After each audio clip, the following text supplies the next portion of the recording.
자, 오늘 첫 번째 빅이슈 체크해 보겠습니다. 오늘 삼성전자와 LG전자의 2분기 성적표가 공개가 됐죠. 먼저 삼성전자부터 확인을 좀 해볼까요?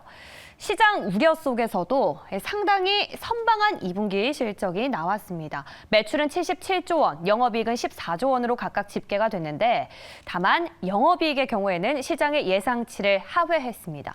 그래서 제가 이 영업이익을 부문별로 좀 뜯어봤더니 가전과 무선사업부는 예상대로 부진했지만 우려했던 반도체 부문에서 실적 둔화의 모습이 확인되지 않으면서 반도체 그리고 소부장 업체들 오늘 장에서 반등에 확실하게 성공을 하는 모습이었는데요. 자, 그렇다면 일단 반도체는 메모리 쪽에서 한숨 돌렸는데 당장 또 3분기부터 우려하는 시선들이 많습니다. 앞으로 소부장의 방향성 어떻게 잡아가야 할지 첫 번째 질문으로 바로 여쭤볼게요, 매니저님. 네. 일단 삼성전자 주가가 반등이 들어온 게 오늘 이제 실적이 뭐 잘 나왔기 때문이라고 보진 않아요.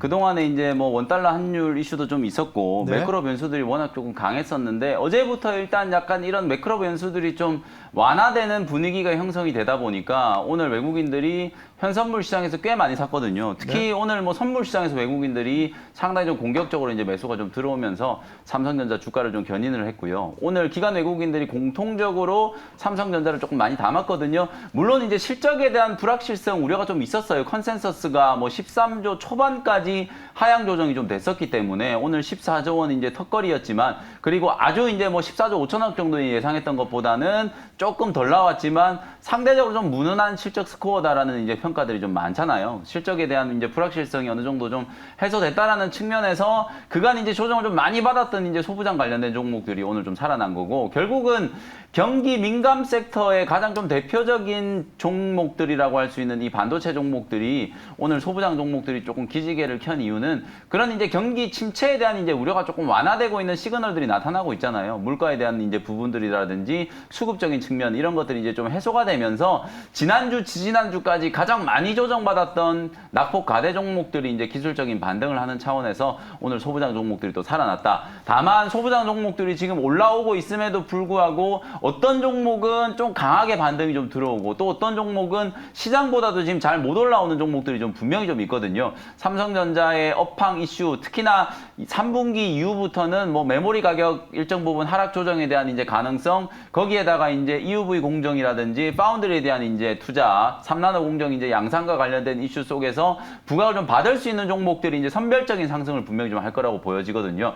차차 우리가 얘기를 뭐 나누겠지만 지금 시장에 이제 반등이 추세적인 어떤 전환이다 아니면 뭐 베어마켓 랠리, 데드캣 바운스 여러 가지 이제 말들이 많기 때문에 아직까지 저는 이 시장 반등의 성격을 미리 규정할 필요는 없을 것 같아요. 다만 가격적으로 봤을 때 뭐 반도체 소부장 종목들뿐만 아니라 거의 대부분의 종목들이 밸류에이션 아래로 떨어져 있는 종목들이 정말 많다. 삼성전자가 2분기 때 이 정도로 이제 실적에 선방을 했다는 얘기는 소부장 종목들도 당연히 이제 2분기까지는 실적이 괜찮은 종목들이 꽤나 많을 거다라는 얘기거든요. 그러면 이제 본격적으로 이제 실적 시즌이 시작되는 특히나 중소형주들이 이제 실적 발표를 하기 시작하는 7월 말 8월 달까지는 소부장 종목들의 어떤 기술적인 반등이 좀 나타날 가능성이 높다. 다만 지금 아주 V자 반등으로 강하게 추세적인 상승을 기대하는 것보다는 이런 이제 경기 민감 섹터 또 성장 섹터의 종목들의 순환매를 하는 과정에서 가격적인 어떤 저평가 구간을 좀 벗어나는 단계까지 상승을 좀 할 거다. 이렇게 좀 진단을 좀 해드리고 싶습니다. 근데 전문가님, 뭐 반도체 소부장은 뭐 이제 앞으로 기술적으로 반등한다고 하지만 네.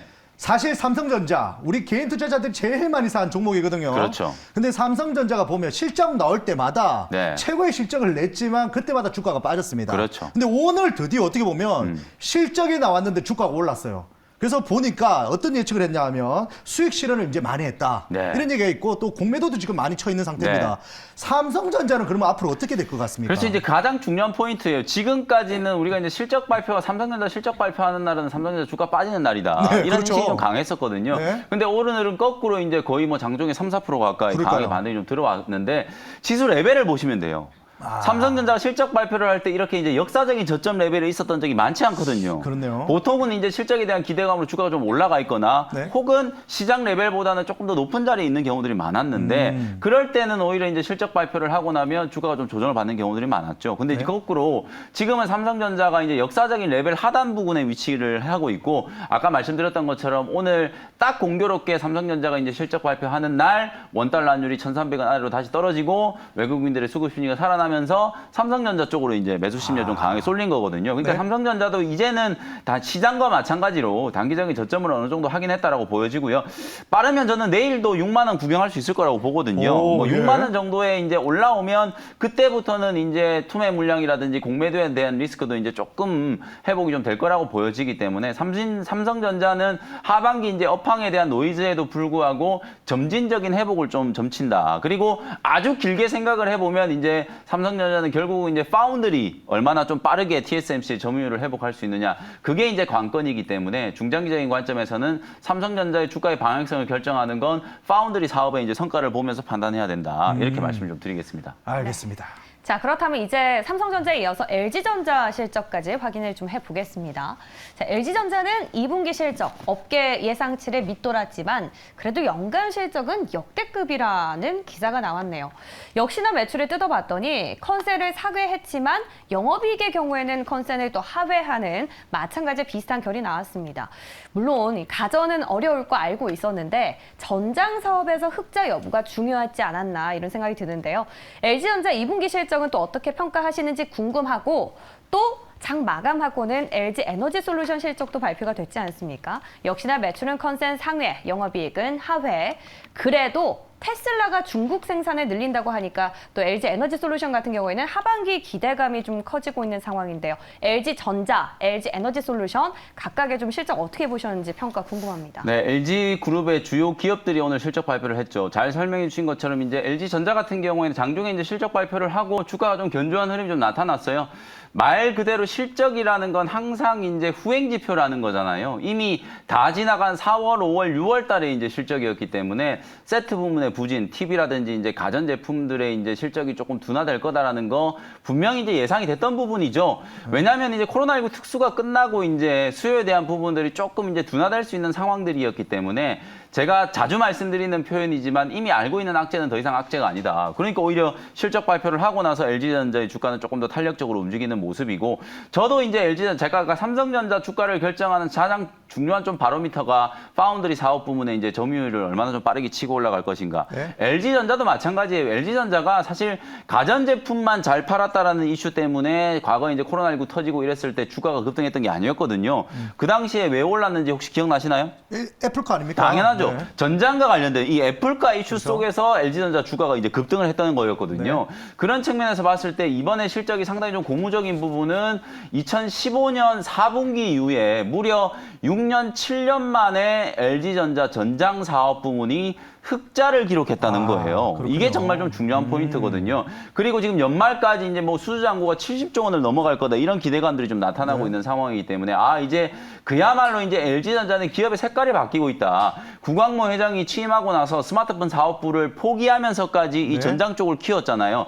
그 전략이 잘못된 선택이 아니었다라는 걸 지금 증명을 하고 있는 상황이기 때문에 제가 봤을 때는 LG전자의 주가는 그야말로 지금 뭐 10만 원대 아래에서 절호의 매수 기회다. 네. 아마 조만간에 이 전장 관련된 이슈, 애플카 이슈뿐만 아니라 뭐 지금 마그나와 어떤 협력 관계 그리고 그 외에 여러 이제 자동차 완성 자동차 회사들 쪽으로 전장 부품이라든지 자동화 솔루션과 관련된 수주를 워낙 지금 잘하고 있는 상황이기 때문에 LG전자는 이제 가전제품을 만드는 그렇고 그런 전자회사가 아니라 말 그대로 전 세계를 대표하는 이제 전장회사로 발돋움을 하는 단계다. 네. 그런 측면에서 봤을 때는 뭐 지금 현재의 주가가 매력적이다. 이렇게 말씀드릴 수밖에 없겠죠. 그리고 오늘 실적 발표한 건 그 전장과 관련된 부분의 흑자 전환, 그게 상당히 좀 큰 의미가 있다. 이렇게 말씀을 좀 드리겠습니다. 네, LG전자 이제는 전장 회사라고 또 네. 이제 봐야 된다는 말씀을 해주셨는데, 자 그렇다면 오늘 장 빅이슈 두 번째 이슈도 만나보겠습니다.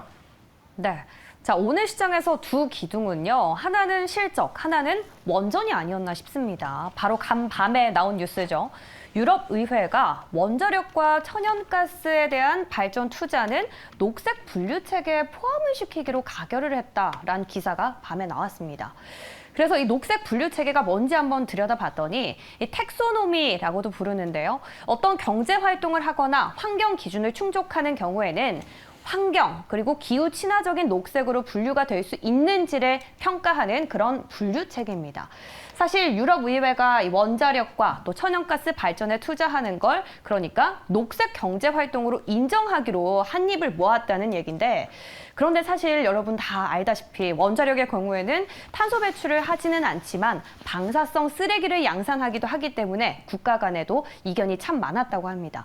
하지만 그럼에도 불구하고 우리나라 정부 역시 이번 EU 사례를 바탕으로 이 원전을 녹색 분류 체계에 포함하겠다라고 강경하게 또 입장을 밝힌 만큼 앞으로 원전주 향방을 주목하지 않을 수가 없는 상황인데요.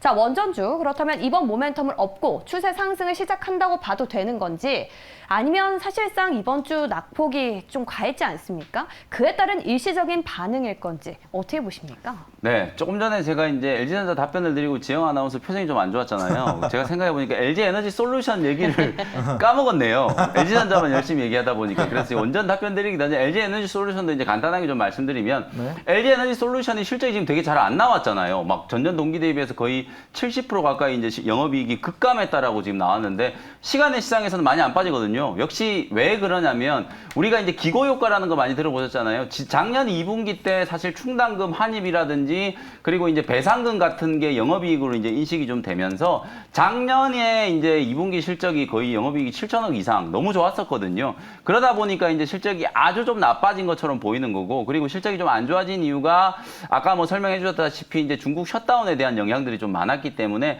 원래 다시 한번 여러분들이 좀 기억을 하셔야 되는 건 실적이라는 건 과거 지표다. 지금 안 좋은 것보다 오히려 앞으로 개선의 여지가 크다면 실적 안 좋은 건 더 이상 악재로 작용하지 않을 거다. 이런 부분들을 좀 감안을 하시면, 뭐 LG 에너지 솔루션 주가 보시면 아시겠지만 지난주까지 조정을 좀 많이 받았잖아요. 투자 재검토와 관련된 뭐 그런 악재들도 좀 부각이 되면서 이미 선조정을 충분히 받았기 때문에 실적 발표와 관련된 노이즈가 그리 크진 않을 거다라는 거 말씀을 좀 드리고, 그다음에 이제 또 본론으로 돌아가서 이제 원전 관련된 이슈 좀 짚어드리면, 사실 이제 원전은 이미 추세적인 상승이 뭐 지금 윤석열 대통령 취임하기 전부터 시작이 된 거라고 봐야 되겠죠. 네. 아직 이제 상승하고 있는 구간이고, 다만 이게 상승 모멘텀을 좀 찾기가 조금 어려워진 구간이다. 네. 왜냐하면 이미 너무 많은 분들이 이제 재료에 대한 인식을 하고 계시기 때문에 맞아요. 약간 이제 그런 신선도 측면에서 봤을 때는 네. 조금 떨어진다. 그리고 이 EU 텍소노미 이것도 이미 어느 정도 다 예상이 좀 됐었잖아요. 뭐 그런 부분들인 걸 감안하면 최근에 이제 주가가 좀 조정을 받았고, 특히 신재생 에너지 관련된 종목들이 지난주 이번 주 초반까지 강하게 좀 조정이 좀 들어오는 흐름 속에서 오늘은 정책 모멘텀이 부각된 원전 관련된 종목들은 끝까지 좀 강하게 살아남았다. 이렇게 이제 해석을 좀 해드릴 수 있을 것 같고, 저는 중장기적인 관점으로 봤을 때는 원전은 어쨌든 계속 좀 봐야 될 부분인 것 같긴 해요. 우리나라도 이제 텍소노미에 분명히 이제 원전이 들어갈 게 거의 확실시 돼 보이는 거고, 어찌 보면 이건 뭐 정권이 끝나기 전까지는 계속해서 이제 원전과 관련된 이슈가 반복적으로 좀 제기되는 부분이기 때문에 미국과의 협력, 일본과의 협력, 그리고 유럽과의 협력 이런 것들을 통해서 기업들의 실적이 좋아질 수 있는 가능성도 분명히 좀 있거든요. 그런 측면에서는 중장기적으로는 좀 봐야 되겠지만, 이번 재료만 놓고 봤을 때는 또 기술적인 반등 이후에 또 약간의 조정이 좀 들어올 수도 있다라는 거 염두를 좀 해두시면 좋을 것 같고, 네. 종목들 중에서 그나마 조금 이제 탑픽 종목들을 조금 선정을 좀 해드리면, 네. 대형주 중에서는 이제 두산 에너빌리티 당연히 뭐 가장 큰 네. 수혜가 될 수밖에 없는 종목이라고 보여지고요. 소형주 중에서는 우진이라든지 BHI 요 두 BHI. 종목이 저는 가장 네. 조금 매력적으로 보여지거든요. 실질적인 수혜주이기도 하면서 SMR과 관련된 이제 직접적인 수혜를 입을 수 있는 종목이기 때문에 우진이라든지 BH를 좀 탑픽 종목으로 좀 보시면서 중장기적인 전략으로 보시되 당분간은 조금 단기 대응을 좀 하실 필요는 있다. 이렇게 전략을 좀 말씀드리겠습니다. 자, 그렇다면 원전주는 단기 뭐 대응 전략을 세워주셨는데, 텍소노미 어떻게 보면 또 천연가스도 들어갔습니다. 네. 그러다 보면 천연가스 또 하면 우리는 LNG선, 그렇죠. 예, 조선주를 안 볼 수가 없거든요. 네네네. 혹시 그럼 조선주 저쪽은 업종은 어떻게 흐름이 이어갈지? 이게 이제 조선주 투자하셨던 네. 분들도 되게 이제 조금 고민이 심하실 수밖에 없는 게, 아니 지난주까지만 하더라도 조선주들 흐름이 너무 좋았잖아요. 네. 근데 이게 갑자기 이번 주 들어서서 그냥 조선주들이 뭐 특별히 큰 악재도 물론 이제 뭐 네. 수주를 했던 걸 뭐 몇 개를 철회를 하고 이런 게 있었는데 뭐 그것 때문에 주가가 빠졌다라고 생각하기에는 너무 지나치게 지금 주가 많이 빠졌거든요. 많이 빠졌어요. 네. 어제도 사실은 뭐 조선주들이 뭐 8% 10%씩 급락하는 종목들이 네. 많이 나왔는데 저는 그게 이제 시장 트렌드가 약간 좀 변화하면서 나타나는 현상이라는 생각이 좀 들거든요. 최근에 조선주뿐만 아니라 방산주도 마찬가지예요. 와. 시장이 지속적인 약세 구간일 때 오히려 시장보다 훨씬 더 좀 강하게 잘 버텨주면서 대안주로 역할을 했었던 업종이 대표적으로 방산 종목과 우주항공, 그다음에 신재생에너지, 네. 그리고 조선주 이런 종목들이었는데 근데 다 빠졌어요. 이런 종목들이 최근 며칠 동안에 다 네. 급락을 해버렸잖아요. 근데 이 종목들이 급락을 할 때 오히려 거꾸로 그간 우리가 거들떠도 안 보던 게임주들, 네. 막 제약바이오 종목들, 메타버스 관련된 종목들, 그렇죠. 이런 종목들이 올라오잖아요. 그러니까 이거는 뭐 조선업황에 아주 심각한 문제가 생겼기 때문에 주가가 조정을 받았다라기보다는 시장의 트렌드가 조금 바뀌고 있는 것 때문이다. 그러니까 기관 외국인들이 정말 많이 빠져있던 성장 섹터 종목들을 지금 바텀 피싱에 나서다 보니까 상대적으로 좀 올라와 있던 조선이라든지 우주항공, 방산 이런 종목들을 차익 실현하면서 이제 나타나는 현상이라고 보여지거든요. 이 조선주들은 이제 또 실적 시즌 시작되고 있는데 사실 올해까지는 조선주들이 실적이 그렇게 썩 좋을 이유가 없어요. 제가 지난주에 분명히 조선주들 그 리뷰를 해드리면서 조선주들은 이런 수주 사업, 네. 뭐 10조, 100조를 수주하더라도 그게 수주할 때 다 실적이 인식되는 게 아니라 배를 건조할 때마다 진행 기준에 따라서 실적 인식한다고 그렇죠. 그랬잖아요. 그러니까 올해 지금 수주를 하고 있는 건 내년이나 돼야 이제 조금씩 이제 네. 매출로 인식될 거기 때문에 본격적인 실적 턴어라운드는 내년부터 이제 시작되는 거라고 봐야 되거든요. 네. 그래서 사실은 이제 타이밍상으로 봤을 때는 조선주는 뭐 언제든지 살 수 있는 종목이라 그런 생각이 좀 들기 조금씩 때문에 주워 담아야 되는 거 그렇죠. 아니겠습니까? 중장기적인 관점으로 여러분들이 뭐 언제든지 여러분들께 살 수 있는 기회를 줄 수 있는 그런 업종이라고 보여지기 때문에 네. 뭐 그리 급하게 투자 전략을 좀 세우실 필요는 없을 것 같다. 이렇게 말씀 좀 드리겠습니다. 네.